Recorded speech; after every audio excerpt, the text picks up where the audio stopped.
আমরা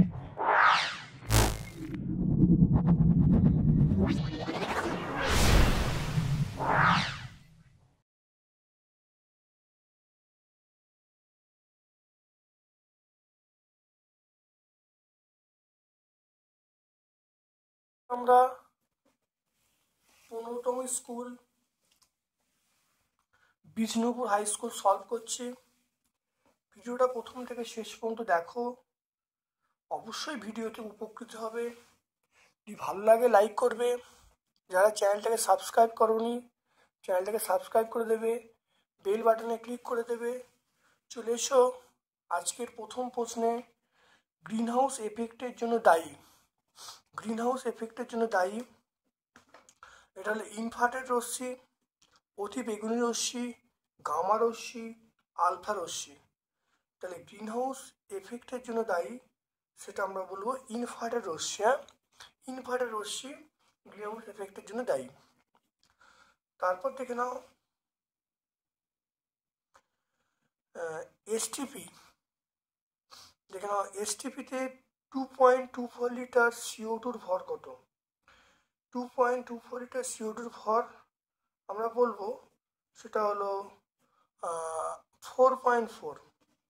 এটা কি করে হচ্ছে একটু দেখে। 22.4 লিটার CO2 সমান হলো 44 গ্রাম CO2। 1 লিটার CO2 মানে 44/22.4 গ্রাম CO2 বা 2.24 গ্রাম, 2.2 লিটার, 2.24 লিটার CO2 মানে 44 ইন্টু 2.24/22.4 গ্রাম CO2। এটা দেখে নাও। তাহলে 44 ইন্টু এখানে দশমিক তুলে দাও, এখানে দশমিক তুললে 100 গুণ হবে, এখানে দশমিক তুললে 10 গুণ হবে। এটা কেটে গেল, শূন্য কেটে গেল। তাহলে 44/10 মানে আমরা বলবো 4.4 গ্রাম CO2। তাহলে 4.4 গ্রাম CO2 দেখে না ভালো করে। একটি টি পরমাণু গ্যাসের বাষ্প ঘনত্ব টেক্স বলা আছে। একটি টি পরমাণু গ্যাসের বাষ্প ঘনত্ব টেক্স বলা আছে। তাহলে পারমাণবিক গুরুত্ব কি হবে? অবশ্যই অপশান বি বলবে 2x/3। এটা মনে রাখবে, 2x এটা সূত্র একটা, এটা তোমরা অবশ্যই মনে রাখবে 2x/3। দৈর্ঘ্য প্রসারণ গুণাঙ্কের মাত্রিক সংকেত। দৈর্ঘ্য প্রসারণ গুণাঙ্কের মাত্রিক সংকেত আমরা কি বলবো? এটা আমরা শুধু θ⁻⁻1 বলে। এবার এখানে দেখো যে অপশনটায় থাকবে, এখানে থিটা না বলে এখানে দেখো কে বলছে, থিটা আর কে একই। তাহলে m⁻0, l⁻0, t⁻0, k⁻⁻1। তাহলে ডি বলবে এটা। তারপর দেখো বক্রতা, দর্পণের বক্রতা কেন্দ্রগামী রশ্মির চ্যুতিকোণ কত? দর্পণের বক্রতা কেন্দ্র রশ্মির চ্যুতিকোণ এটা কিন্তু অবশ্যই 180 ডিগ্রি। এটা মনে রাখবে 180 ডিগ্রি হবে। দর্পণের বক্রতা কেন্দ্রে রশ্মির চ্যুতিকোণ যখন বলবে সেটা কিন্তু 180 ডিগ্রি। এটা কিন্তু খুব ভালো করে মনে রাখবে। এটা আগের পেজে আমি ব্যাখ্যা করেছিলাম। এটা মনে রাখবে আপাতন কোণ এবং প্রতিফলন কোণের মধ্যে, মানে আপাতিত রশ্মি প্রতিফলিত রশ্মির মধ্যে চ্যুতিকোণ বলতে চেয়েছে এটা। এটা অবশ্যই তোমরা কিন্তু 180 ডিগ্রি করবে। তারপরে গ্লিসারিনে নিমজ্জিত একটি কাঁচদণ্ডকে দৃশ্যমান হয় না, কারণ গ্লিসারিনের প্রতিসরাঙ্ক কাঁচের প্রতিসরাঙ্কের এটা সমান হয়, প্রায় সমান হয়।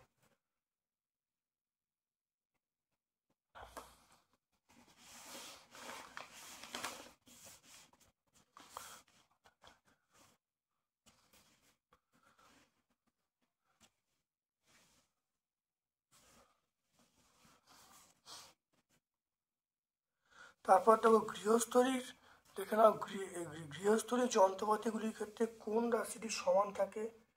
গৃহস্থলীর যন্ত্রপাতির ক্ষেত্রে যে রাশিটি সমান থাকে সেটা আমরা বিভব প্রভেদ বলবো। বিভব প্রভেদ সমান থাকে। 1 অ্যাম্পিয়ার কোন রাশির সমতুল্য? 1 অ্যাম্পিয়ার আমরা বলবো সেটা হলো 1 অ্যাম্পিয়ার মানে 1 coulomb second. 1 coulomb per second মানে 1 কুলম সেকেন্ড টু দি পাওয়ার -1। তাহলে এটা আমরা অপশান এ বলবো। কোনটি তড়িৎ ক্ষেত্র দ্বারা বিচ্যুত হয় না? কোনটা তড়িৎ ক্ষেত্রে বিচ্যুত হয় না? সেটা গামা রশ্মি তড়িৎ ক্ষেত্র দ্বারা বিচ্যুত হয় না। এটি ক্ষারীয় মিথ্যা ধাতু। ক্ষারীয় মিথ্যা ধাতু আমরা কি বলবো? সেটা আমরা বলবো দেখানো ক্ষারীয় মিথ্যা ধাতু। গ্রুপ 2 এ দেখো 2 নম্বর গ্রুপে এখানে কি আছে? 2 নম্বর গ্রুপকে বলা হয় ক্ষারীয় মিথ্যা ধাতু। এটা BMgCaSr BaRa। তাহলে এখানে দেখো কি আছে, দেখো অপশান দেখে নাও। তাহলে ক্ষারীয় মিথ্যা ধাতু আমরা দেখো অপশান ডি বলবো। তাহলে অপশান ডি বলবো। তারপরে প্রদত্ত অণুগুলির কোন থেকে ত্রিবন্ধন দেখা যায়? ত্রিবন্ধন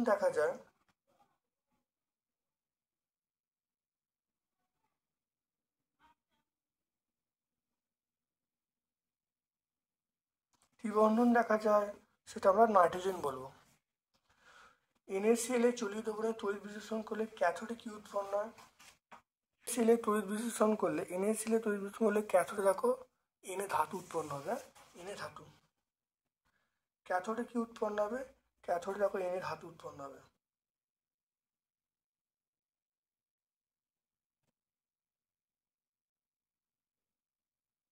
ক্যাথোডে উৎপন্ন হবে Na ধাতু। তারপর দেখে নাও কালো উত্তপ্ত কিউবিক অক্সের ওপর দিয়ে অ্যামোনিয়া গ্যাস চালনা করলে কি উৎপন্ন হবে? দেখে নাও কালো উত্তপ্ত কিউবিক অক্সাইডের ওপর দিয়ে অ্যামোনিয়া গ্যাস চালনা করলে নাইট্রোজেন এবং কপার এবং জল উৎপন্ন হবে। তাহলে দেখে নাও, তাহলে আমরা বলবো উৎপন্ন হবে নাইট্রোজেন। অপশন সি বলবে। তারপর দেখে নাও অ্যামালগামে কোন ধাতুটির উপস্থিতি আবশ্যিক? অ্যামালগামে আমরা বলবো পারদ। তারপরে প্রোপিনে H পরমাণুর সংখ্যা কটা? প্রোপিন H পরমাণু কটা আছে? দেখো প্রোপিনে এখানে 3টে, একে 4টে, 6টা। প্রোপিন H পরমাণু কটা বলবো? 6টা। তাহলে আমরা বলবো 6টা। প্রোপিন H পরমাণু 6টা হবে।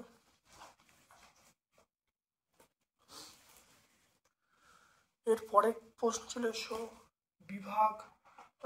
বিভাগ ক্ষয়ে চলে এসো।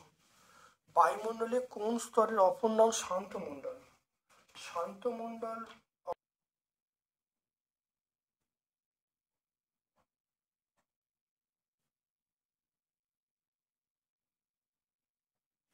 বায়ুমণ্ডলের অপর নাম শান্তমণ্ডল, সেটা হলো স্ট্র্যাটোস্ফিয়ার। সূর্য থেকে পাওয়া যায় না একটা শক্তির উৎস, এটা আমরা বলবো পারমাণবিক শক্তি।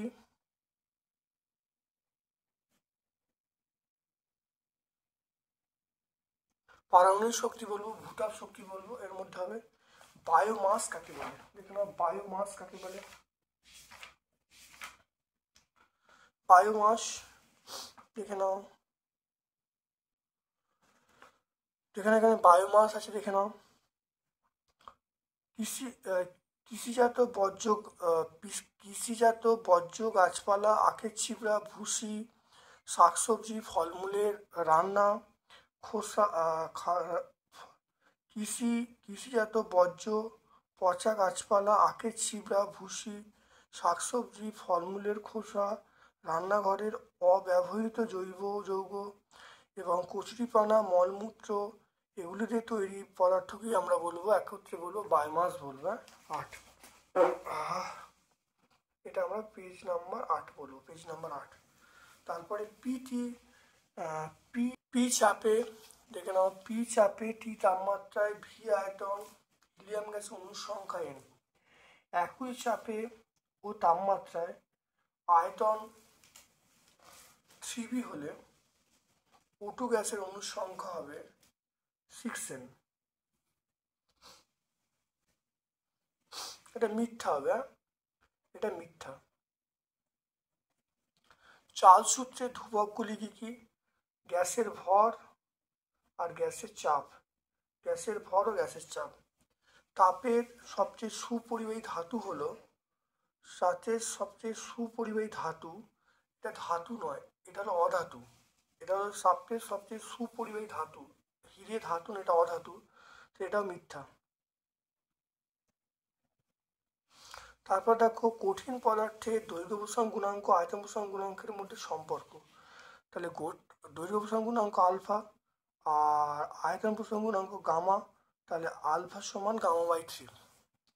তারপর দেখো বায়ু সাপেক্ষে জলের প্রতিসরাঙ্ক এক্স, বায়ু সাপেক্ষে জলের প্রতিসরাঙ্ক এক্স বলা আছে। জল সাপেক্ষে বায়ুর প্রতিসরাঙ্ক কত? বায়ু সাপেক্ষে জলের প্রতিসরাঙ্ক এক্স, জল সাপেক্ষে বায়ুর প্রতিসরাঙ্কটা 1/x, উল্টে যাবে, 1/x হবে। শূন্য মাধ্যমে আলোক রশ্মির বিচ্ছুরণ হয় না কেন? বেগ সমান, তাহলে প্রত্যেক বর্ণের বেগ সমান, বেগ সমান হওয়ার জন্য, প্রত্যেক বর্ণের আলোর বেগ সমান। বৈদ্যুতিক সুইচকে কোন সমবায় রাখা হয়? বৈদ্যুতিক সুইচকে আমরা সমান্তর সমবায় রাখি, বৈদ্যুতিক সুইচকে আমরা সমান্তর সমবায় রাখি। মনে রাখবে শ্রেণী সমবায় রাখা হয় ফিউজকে, ফিউজকে শ্রেণী সময় রাখা হয়, কিন্তু বৈদ্যুতিক সুইচকে আমরা কী করব? অবশ্যই সমান্তর সময় রাখবো।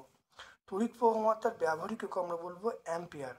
অ্যাম্পিয়ার ব্যবহারিক একক, এই সংজ্ঞা দিচ্ছি, 1 সেকেন্ডে তাহলে আমরা বলবো 1 সেকেন্ডে যদি কোনো পরিবাহীর মধ্য দিয়ে 1 কুলম আধান প্রবাহিত হয়, তাহলে তার প্রবাহমাত্রাকে আমরা কি বলবো? 1 অ্যাম্পিয়ার বলবো।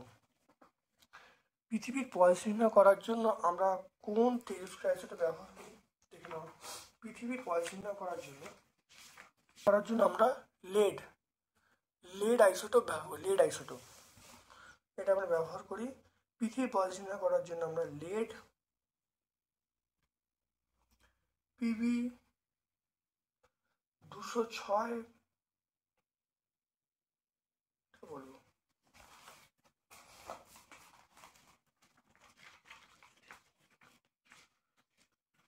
আমরা লেড আইসোটোপ ব্যবহার করি। গামা রশ্মির বেগ কত? গামা রশ্মির বেগ আলোর বেগের সমান 3 × 10⁸ মিটার পার সেকেন্ড। তারপর চলে এসো গ্যালভানাইজেশন, এটা আমরা জিঙ্ক বলবো। Galvanisation zinc. তেজস্ক্রিয় নিষ্ক্রিয় মৌল, তেজস্ক্রিয় নিষ্ক্রিয় মৌল আমরা বলবো রেডন। ডুরালুমিনের প্রধান উপাদান আমরা বলবো অ্যালুমিনিয়াম। আর অ্যানোড মাডে থাকে পিটি, অ্যানোড মাডে কি থাকে? পিটি। খুব ভালো পড়ে নিতে হবে এগুলো। তারপর দেখো ইলেকট্রন দেখো পরমাণুর ইলেকট্রন বিন্যাস 281 হলে তড়িৎ গঠন করবে, এটা অবশ্যই তড়িৎ গঠন করবে, অবশ্যই আমরা বলবো তড়িৎ যৌগ গঠন করবে। সর্বাপেক্ষা তড়িৎ মৌল আমরা ফ্লুরিন বলবো। পরের শ্রেণীতে কঠিন তরল গ্যাস আর একত্রে আছে 17 নম্বর শ্রেণীতে, 17 নম্বর শ্রেণীতে একসঙ্গে আছে। প্ল্যাটিনাম তড়িৎদ্বার ব্যবহার করে জলে তড়িৎ বিশ্লেষণ করলে অ্যানোড ও ক্যাথোডে উৎপন্ন গ্যাসের অনুপাত কত?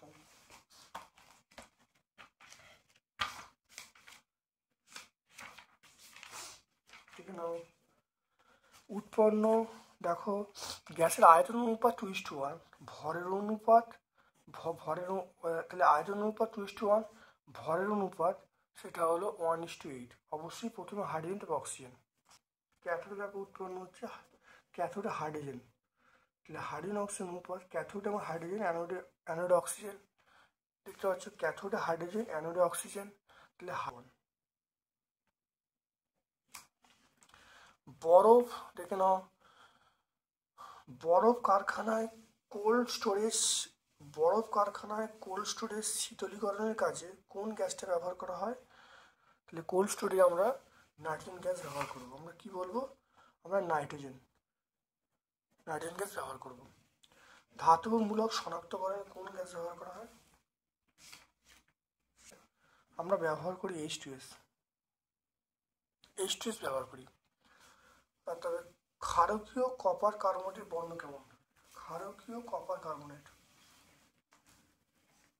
এটা আমরা বলবো কপার কার্বনেটের কালার আমরা বলবো সবুজ, আমরা বলবো সবুজ। CH3O CH3 CH3 ও CH3O CH3O CO CH2 CH3 উপায়ের নাম।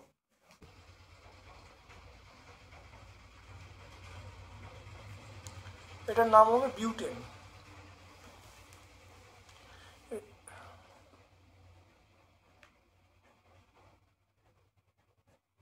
বিউটেন। ভিনিগার, ভিনিগার কি দেখে নাও।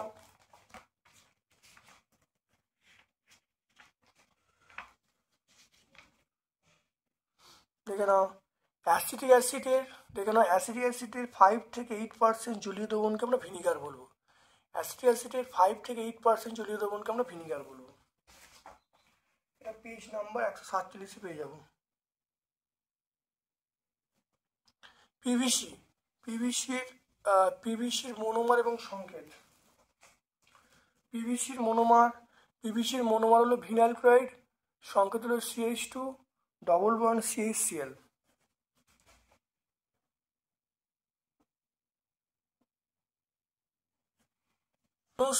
ওজোন স্তর ধ্বংসের কারণ কি? এখানে ওজোন স্তর ধ্বংসের কারণ দেখতে পাচ্ছ। ওজোন স্তর ধ্বংসের কারণ এখানে আমরা এই যে 1 নম্বর হলো রেফ্রিজারেটর বাতানুকূল যন্ত্রে হিমায়ক হিসাবে CFC ব্যবহার করা হচ্ছে। তারপরে স্প্রেতে ব্যবহার করা হচ্ছে, প্লাস্টিক উৎপাদনে ব্যবহার করা হচ্ছে, এগুলোর জন্য কিন্তু ওজোন স্তর ধ্বংস হচ্ছে। আর ওজোন স্তর দেখো কীভাবে ধ্বংস বুঝতে পারছো, এখানে দেখো এই 5 নম্বর পয়েন্টটা, তাহলে উৎস হলো এগুলো হলো উৎস, আর কীভাবে ধ্বংস হচ্ছে প্রসেসটা আমরা 5 নম্বর পয়েন্টটা বললে উত্তর পেয়ে যাব।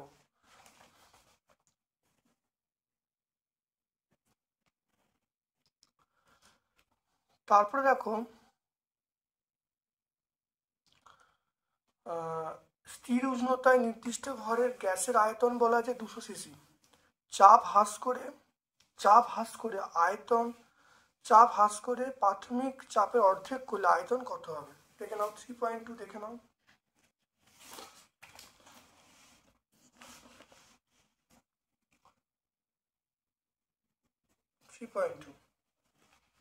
আমার প্রাথমিক আয়তন এখানে V1 বলা আছে, সেটা 200 সিসি। V2 মানটা চাইছে, P2 মানটা বলা আছে প্রাথমিক চাপের অর্ধেক, তাহলে প্রাথমিক চাপ P1 তার অর্ধেক, এটা আমি পেলাম। এবারে দেখে নাও আমরা বলবো তাপমাত্রা কনস্ট্যান্ট, তাহলে P1 V1 সমান P2 V2।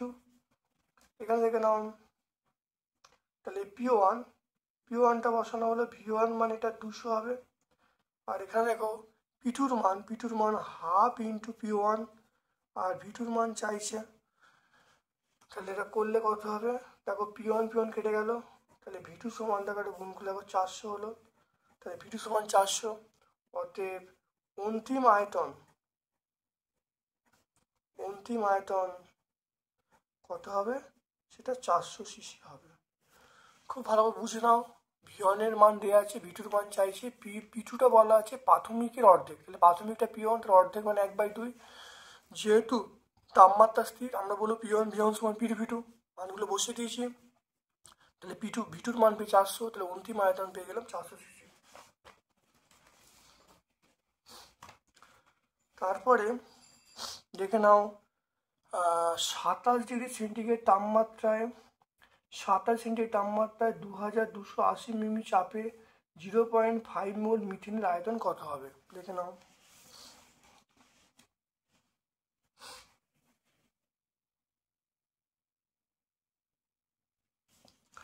অথবা প্রশ্ন চলে এসো, টি এর মান বলা আছে 27, তাহলে 27 প্লাস 273 কেলভিন, এটা আমরা বলবো 300 কেলভিন। পি বলা আছে পি বলা আছে 2280 মিলিমিটার এইচজি।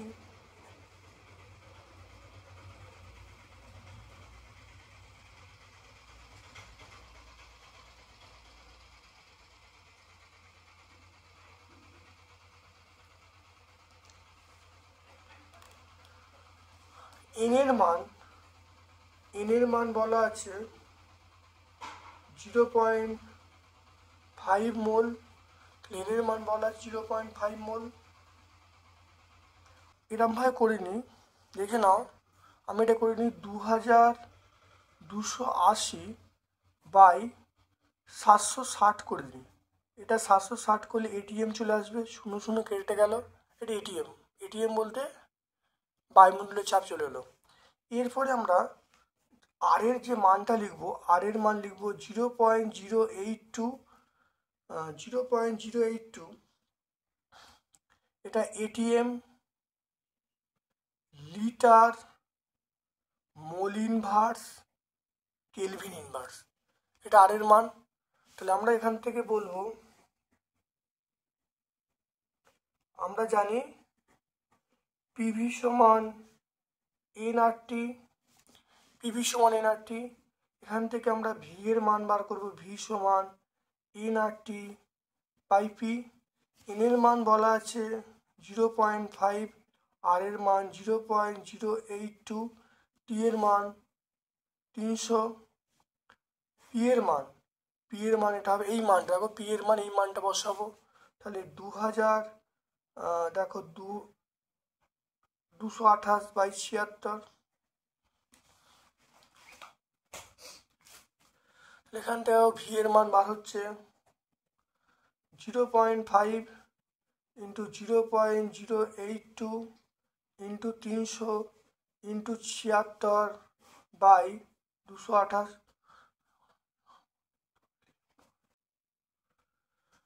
এটা পেয়ে যাবো, দেখো ভি এর মান পেয়ে যাবো 4.1। তাহলে দেখে নাও প্রত্যেকের মানগুলো বসিয়ে ভি এর মান পেয়ে যাবো 4.1। তাহলে আয়তন, তাহলে আমরা পেয়ে যাবো অর্থাৎ আয়তন পেয়ে যাবো 4.1 লিটার, এককটা হবে লিটার। দেখে নাও টি এর মান, পি এর মান, আর এর মান, এন এর মান সব বসিয়ে দিয়েছি, বসিয়ে উত্তর পেয়ে গেলাম 4.1 লিটার। দেখে নাও খুব ভালো অঙ্ক। এরকম অঙ্ক কিন্তু এবছরের পরীক্ষায় কিন্তু আসবে, প্রত্যেকটা পেজে পেজে এরকম টাইপের অঙ্ক আছে। আমি সব পেজই প্রায় সলভ করে দিয়েছি, তোমরা খালি ভালো করে প্র্যাকটিস করবে। উত্তল লেন্স দ্বারা বিস্তৃত বস্তুর বিবর্ধিত অসৎবিম্ব গঠনের যে রেখাচিত্র আঁকতে বলছে। এখানে উত্তল লেন্স দ্বারা বিবর্ধিত অসৎবিম্ব গঠন, আমরা এই ছবিটা আঁকবো, আর প্রতিবিম্বের সমশীর্ষ হবে, বিবর্ধিত হবে, অসৎবিম্ব হবে, একটু ব্যাখ্যা করে দেবে। পেজ নাম্বার 50 আমরা পেয়ে যাব বহু পরিচিত প্রশ্ন। পেজ নাম্বার 50 আমরা পেয়ে যাব বিপদ সংখ্যা হিসাবে আমরা লাল আলো কেন ব্যবহার করি। আমরা আগের পেজে এটা পুরো ব্যাখ্যা করলাম, আশা করি তোমরা বুঝতে পেরেছো। আগের পেজে এগুলো সব ব্যাখ্যা করেছি, বিপদ সংখ্যা লাল আলো কেন ব্যবহার করব। কারণ মনে রাখবে লাল আলোর তরঙ্গদৈর্ঘ্য বেশি, তরঙ্গদৈর্ঘ্য বেশি হলে বিচ্ছুরণ কম হবে, তাহলে বিচ্ছুরণ কম হলে তাহলে অনেক দূর পর্যন্ত ওটা দেখা যাবে। তারপর দেখো বৈদ্যুতিক বাতির গায়ে 240 ভোল্ট 60 ওয়াট লেখার অর্থ কী। দেখে নাও আগে এটা বোঝো নাও, বৈদ্যুতিক বাতির গায়ে 220 100 ওয়াট বলতে কি বোঝো। বৈদ্যুতিক বাতির গায়ে 220 ভোল্ট 100 ওয়াট লেখার অর্থ হলো বাতিটিকে দু প্রান্তে 220 ভোল্ট বা 200 বিভব প্রভেদ 220 ভোল্ট হলে বাতিটি উজ্জ্বলভাবে জ্বলবে এবং প্রতি সেকেন্ডে 100 জুল শক্তি ব্যয় করবে। এবারে চলেছে আলোচ্য প্রশ্নে 240 ভোল্ট 60 ওয়াট। তাহলে একই কথা লিখবো, এখানে শুধু 240 বলবো আর এখানে আমরা কত বলবো 60 বলবো। তাহলে 240 ভোল্ট 60 ওয়াট কত অর্থ হলো বাতিটি দু প্রান্তে 240 ভোল্ট বিভব প্রয়োগ করলে বাতিটি উজ্জ্বল শিখা জ্বলবে, প্রতি সেকেন্ডে 60 জুল তড়িৎ শক্তি ব্যয় করবে। তাহলে এটা আমরা 73 পেজে পেয়ে যাব। তারপর দেখো আয়নীয় যৌগগুলো কঠিন হয় কেন। আয়নীয় যৌগগুলো বা তড়িৎ যৌগগুলো সাধারণত কঠিন হয় কেন, যেখানে এদের আকর্ষণটা অনেক বেশি হয়। এদের যে অণুগুলোর মধ্যে আকর্ষণ বেশি হয় বলে এরা সাধারণত কঠিন এবং কেলাসাকার পদার্থ হয়। 320 পেজ আমরা পেয়ে যাবো, 6 320 পেয়ে যাব। তারপর CO2 অণুতে কি ধরনের বন্ধন দেখাতে ইলেকট্রন ডট দেখাতে বলেছে।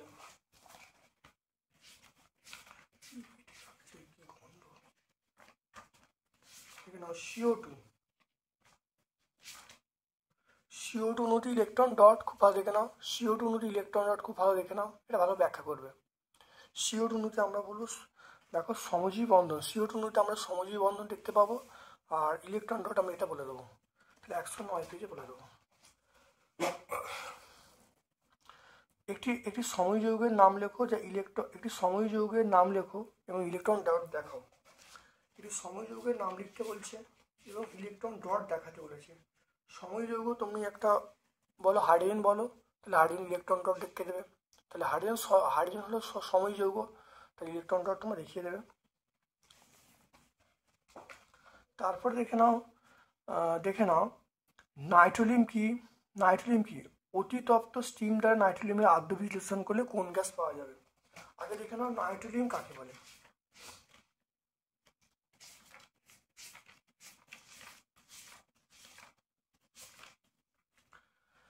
দেখে নাও নাইট্রোলিয়ামকে ক্যালসিয়াম সাইনামাইড এবং কার্বনের ধূসর মিশ্রণকে নাইট্রোলিয়াম বলে। জমিতে সারি ব্যবহার করা হয়। অতিতপ্ত স্টিম CaCN2 দ্বারা আদ্য বিশ্লেষণ করলে অ্যামোনিয়া গ্যাস উৎপন্ন হবে। তাহলে বুঝতে পারা গেল, সব উত্তরটা পাওয়া গেল, টোটাল উত্তরটা তোমার পেলে। তাহলে এই প্রশ্নের উত্তর অ্যামোনিয়া। তারপর CO4 জলীয় দ্রবণে আয়রনের টুকরো যোগ করলে কি হবে ইলেকট্রন তত্ত্বের সাহায্যে জারণ বিজারণ ব্যাখ্যা করতে বলছে। উত্তরটার মতোই হবে, আয়রনের জায়গায় শুধু এখানে জিঙ্ক আছে, তোমরা আয়রন করবে। এই উত্তরটা পুরো একই হবে, শুধু তোমরা আয়রনের জায়গায় তোমরা কি করবে জিঙ্ক করবে। তাহলে এখানে জিঙ্ক করবে, এটা হলো Fe হবে, এখানে FeSO4 হবে, বুঝতে পারলে। আর এখানে শুধুমাত্র জেডেনের জায়গায় তোমরা Fe লিখবে, কিন্তু উত্তরটা পুরো একই হবে।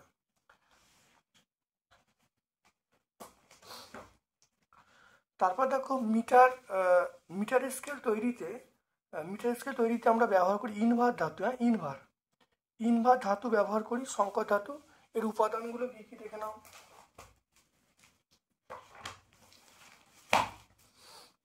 ইনভারের উপাদানগুলো দেখে নাও ভালো করে।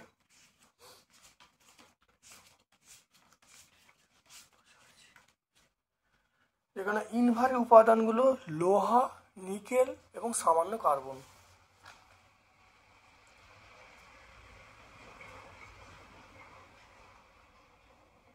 তারপরে দেখো 3.9 গাঢ় H2SO4 উপস্থিতিতে ইথানলের সঙ্গে অ্যাসিডের বিক্রিয়া লিখতে বলছে। ইথানলের সঙ্গে অ্যাসিড দেখে নাও। ইথানলের সঙ্গে অ্যাসিডের বিক্রিয়া দেখো, এটা হল ইথানলের সঙ্গে অ্যাসিডের বিক্রিয়া করছে। বিক্রিয়া করলে কি উৎপন্ন এস্টার এবং জল উৎপন্ন হচ্ছে, দেখতে পাচ্ছ। পেজ নাম্বার 147 আমরা পেয়ে যাবো।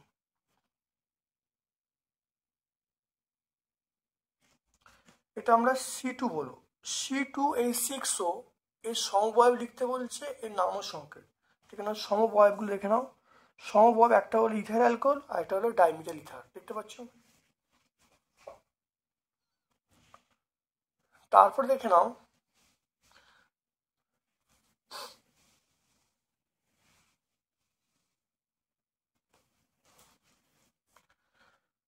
দেখো চার্লসের সূত্র বিবৃত করতে বলছে। এই সূত্র থেকে গাণিতিকভাবে দেখাও যে -283 তাপমাত্রা গ্যাসের আয়তন প্রকৃতপক্ষে শূন্য হয়ে যায়। দেখে নাও চার্লসের সূত্র, এটা আমরা লিখবো, দেখে নাও। তারপরে দেখো VT সমান V01 প্লাস T/273, টি এর জায়গায় -273 বসলে আয়তন শূন্য হয়ে যাচ্ছে। এই তাপমাত্রাকে আমরা বলবো পরম শূন্য উষ্ণতা বলবো। এটা হয়েছে আগে, অনেকবার হয়েছে। কোনো তরলের প্রতি একক উষ্ণতা বৃদ্ধিতে প্রতি একক আয়তনে যে পরিমাণ প্রকৃত প্রসারণ হয় তাকে বলে প্রকৃত প্রসারণ গুণাঙ্ক, দেখতে পাচ্ছ। এখানে পরের প্রশ্ন চলে এসো, কি বলা আছে মাত্রা মানে θ⁻⁻1 লিখবো। প্রকৃত প্রসারণ গুণাঙ্ককে তরলের ইসোধর্ম কেন বলা হয়, এখানে দেখো পেয়ে যাবে প্রকৃত প্রসারণ গুণাঙ্ককে তাহলে প্রকৃত প্রসারণ গুণাঙ্কটা পাত্রের প্রসারণের উপর নির্ভর করে না। তাহলে দেখে নাও, তাহলে এখানে দেখে নাও লেখা আছে তাহলে আপাত প্রসারণ গুণাঙ্ক পাত্রের প্রসারণ নির্ভরশীল, কিন্তু বিভিন্ন উপাদানে রাখলে আপাত প্রসারণ গুণাঙ্ক বিভিন্ন হয়, কিন্তু প্রকৃত প্রসারণ গুণাঙ্ক কিন্তু একই থাকে। তাই আপাত ও প্রকৃত প্রসারণের মধ্যে প্রকৃত প্রসারণ গুণাঙ্ককে নিজস্ব ধর্ম ধরা হয়। তারপরে তাপের পরিবহনের সংজ্ঞা, তাপের পরিবহনের বৈশিষ্ট্য লিখতে বলছে।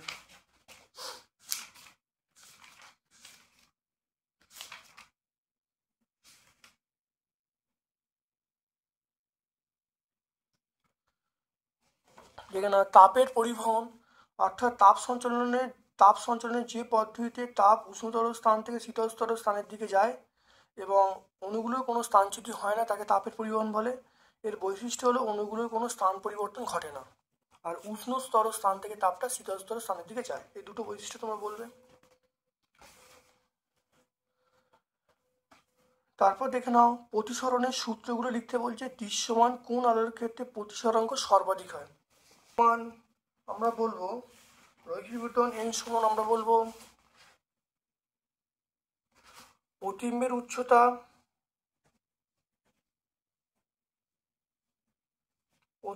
উচ্চতা বাই বস্তুর উচ্চতা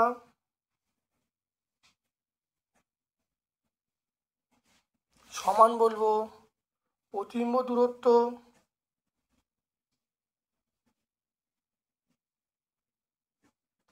বাই বস্তু দূরত্ব। এই সূত্রটা তোমরা মনে রাখবে, সূত্রটা মনে রাখলে কিন্তু অঙ্কটা হয়ে যাবে। এবার দেখো প্রতিবিম্বের উচ্চতা, দেখে নাও প্রতিবিম্বের উচ্চতা চাইছে, দেখে নাও অঙ্কটাই বলছে প্রতিবিম্বের উচ্চতা চাইছে। তাহলে প্রতিবিম্ব উচ্চতা চাইছে, তাহলে বস্তুর উচ্চতা বলা আছে 10 সেন্টিমিটার। দেখো 10 সেন্টিমিটার, তাহলে বস্তুটা, তাহলে এখান থেকে আমরা বলবো প্রতিবিম্বের উচ্চতা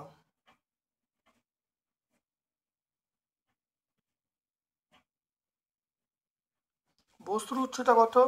বস্তুর উচ্চতা বলছে 10।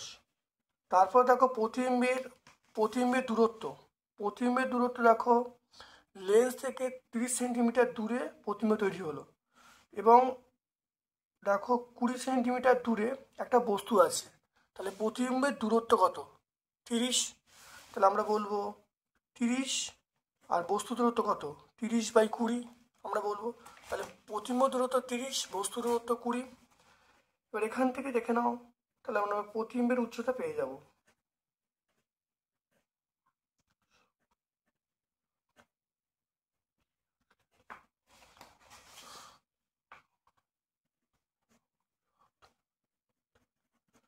কেটে গেল 0 0, এটা কাটলে কত হবে? 15 হবে, তাহলে 15 সেন্টিমিটার।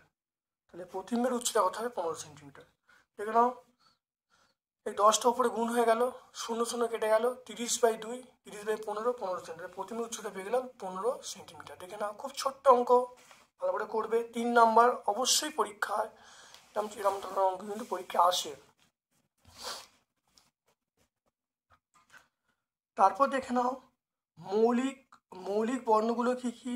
সাদা কাপড় ধোয়ার পর, এইটা হলো মৌলিক বর্ণ, লাল সবুজ নীল 3টে মৌলিক বর্ণ, দেখতে পাচ্ছ 3টে মৌলিক বর্ণ। আর পরের প্রশ্ন উত্তর যাবো। দেখো জামা কাপড় ধোয়ার পরে নীল দেওয়া হয় কেন? দেখে নাও জামা কাপড় ধোয়ার পর নীল দেওয়া হয় কেন? কয়েকবার কাচার পর সাদা জামা কাপড় কিছুটা হলদেটে হয়ে যায়।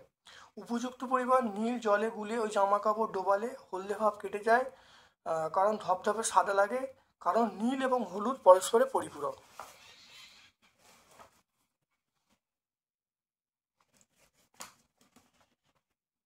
তারপরে দেখে নাও একটি পরিবাহী তারের দৈর্ঘ্য দ্বিগুণ এবং প্রস্থচ্ছেদ অর্ধেক করলে রোধের কি পরিবর্তন হবে? দেখে নাও একটি পরিবাহী তারের দৈর্ঘ্য দ্বিগুণ এবং প্রস্থচ্ছেদ অর্ধেক করলে রোধের কি পরিবর্তন হবে? 4.6 চলে এসো। 4.6 দেখো আমরা জানি R1 সমান রো L বাই এর জায়গায় পাই R স্কোয়ার। এ মানে ক্ষেত্র। R1 সমান রো এল বাই পাই আর এর জায়গায় পাই আর স্কোয়ার, এ মানে ক্ষেত্রফল পাই আর স্কোয়ার হয়ে গেল। আর R2 সমান আমরা বলবো রো, এল মানে দৈর্ঘ্য দ্বিগুণ করছে 12, আর প্রস্থচ্ছেদ অর্ধেক করছে, প্রস্থচ্ছেদে ব্যাসার্ধ অর্ধেক করছে, তাহলে R/2 তার হোল স্কোয়ার। এটা বুঝে নাও প্রথম ক্ষেত্রে সূত্রটা এটা, এল মানে দৈর্ঘ্য, আর মানে ব্যাসার্ধ তারটার। দ্বিতীয় ক্ষেত্রে বলছে তারটা দৈর্ঘ্য দ্বিগুণ এবং প্রস্থচ্ছেদে ব্যাসার্ধ অর্ধেক, মানে R/2 হলো। এখান থেকে দেখো R2 সমান রো, এটা 4 আছে, এটা উপরে উঠে গেল। দেখো এখানে তাহলে কি হবে, তাহলে 12 বাই পাই R²/4 হবে, দেখতে পেলে। তাহলে এখান থেকে R2 সমান রো, এটা গুণ করলে 8 হবে, 8L বাই পাই R²। তাহলে আমরা কি পেয়ে যাবো, R2 সমান আমরা বলবো 8 rho L by pi R²। তাহলে এইটাই মানে আমরা কি R1 বলবো, তাহলে R2 সমান আমরা বলবো 8R1। তাহলে কি হলো, তাহলে রোধটা কত গুণ হলো, রোধটা 8 গুণ হলো, কারণ rho L by pi R² মানে দেখে নাও এটা কিন্তু R1, দেখে নাও এটা হলো R1। তাহলে আমরা বলবো তাহলে R2 সমান 8R1, তাহলে রোধটা কত হলো, রোধটা হলো 8 গুণ হলো। 5 ওহম রোধের একটি পরিবাহী তারের মধ্য দিয়ে 0.5 অ্যাম্পিয়ার তড়িৎ প্রবাহিত হচ্ছে, 2 মিনিট ধরে প্রবাহিত হলে কত পরিমাণ তাপ উৎপন্ন হবে, দেখে নাও। 2 পয়েন্ট দেখে নাও, এটা হলো অথবার প্রশ্ন।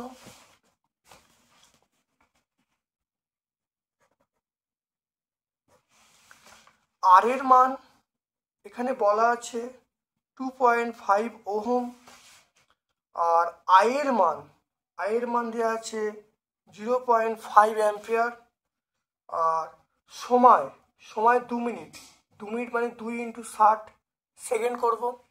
আমাকে বলেছে উৎপন্ন তাপ কত হবে, দেখে নাও উৎপন্ন তাপ। তাহলে উৎপন্ন তাপের সমীকরণ I সমান I²RT, I² মানে 0.5 তার স্কোয়ার, আর এর মান 2.5 ইন্টু টি মানে দেখো 2 × 60, এটা করলে কিন্তু জুল, এককটা কি আসবে, জুল আসবে, তো জুল। তাহলে দেখে নাও আর এর মান 2.5, আই এর মান 0.5, টি এর মান 2 মিনিট, 2 মিনিট মানে 2 × 60 সেকেন্ড, এই সমান I²RT। প্রত্যেকের মানটাকে বসিয়ে গুণ করলে দেখো 75 জুল উত্তর চলে আসছে। তাহলে উৎপন্ন তাপ হলো 75 জুল। দেখে নাও তারপরে প্রশ্ন ভালো দেখে নাও, বৈদ্যুতিক বর্তনীতে ফিউজ তার কোন সমবায়ে থাকে, বৈদ্যুতিক বর্তনীতে ফিউজ তার কোন তারের সঙ্গে যুক্ত থাকে, এটা লাইভ তার, আমরা বলবো ফিউজ তার লাইভ তারের সঙ্গে যুক্ত থাকে, শ্রেণী সমবায় যুক্ত থাকে। ফিউজ তারের দুটো বৈশিষ্ট্য, দেখে নাও। ফিউজ তারের বৈশিষ্ট্য, 1 নম্বর বৈশিষ্ট্য দেখে নাও, ফিউজ তারের বৈশিষ্ট্য খুব ভালো দেখে নাও। 1 নম্বর হলো উপাদানের রোধাঙ্ক বেশি হবে এবং গলনাঙ্ক কম হবে, আর ফিউজ তার বর্তনীর সঙ্গে শ্রেণী সমবায় থাকবে। 5 অ্যাম্পিয়ার ফিউজ বলতে কি বোঝো,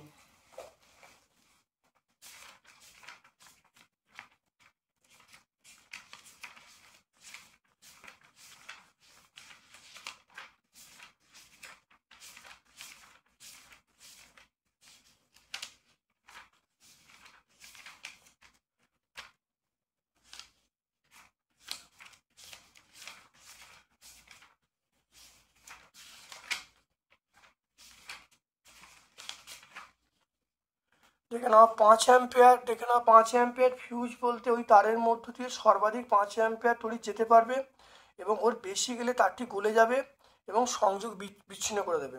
দেখে নাও 5 অ্যাম্পিয়ার ফিউজের তাৎপর্য। তারপরে দেখে নাও পরের প্রশ্ন, দেখো আলফা বিটা গামা রশ্মির কোনটি আধানবিহীন, অবশ্যই গামা রশ্মির আধান থাকে। তারপর দেখে নাও মৌলের কোন ধর্মের ভিত্তিতে আধুনিক পর্যায় সূত্র রচিত হয়েছে, দেখে নাও ভালো করে। এটা আমরা বলবো,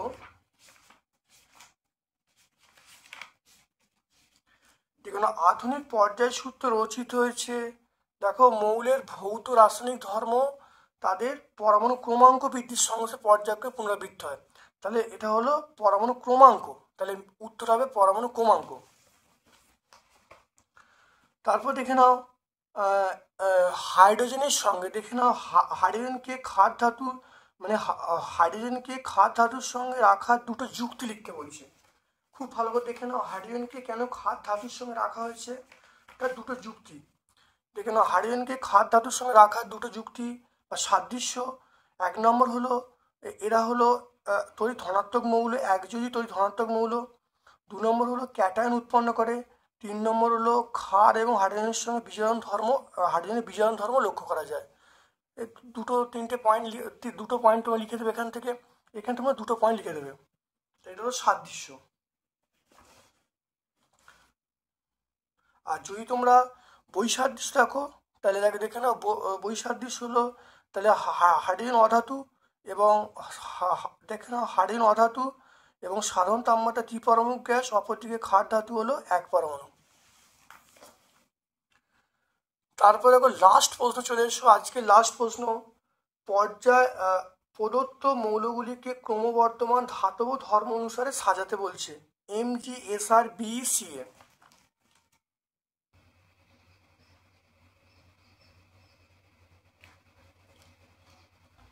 দেখে নাও আমরা এটা বলবো, দেখে নাও প্রথমে BaCa-MgB, তাহলে বলবো BaCa-MgB, দেখতে পাচ্ছ এই ক্রমটা আমরা বলবো। তারপর দেখে নাও কোন মৌলের আয়নাইজেশন শক্তি সবচেয়ে বেশি, কোন মৌলের আয়নাইজেশন শক্তি সবচেয়ে বেশি।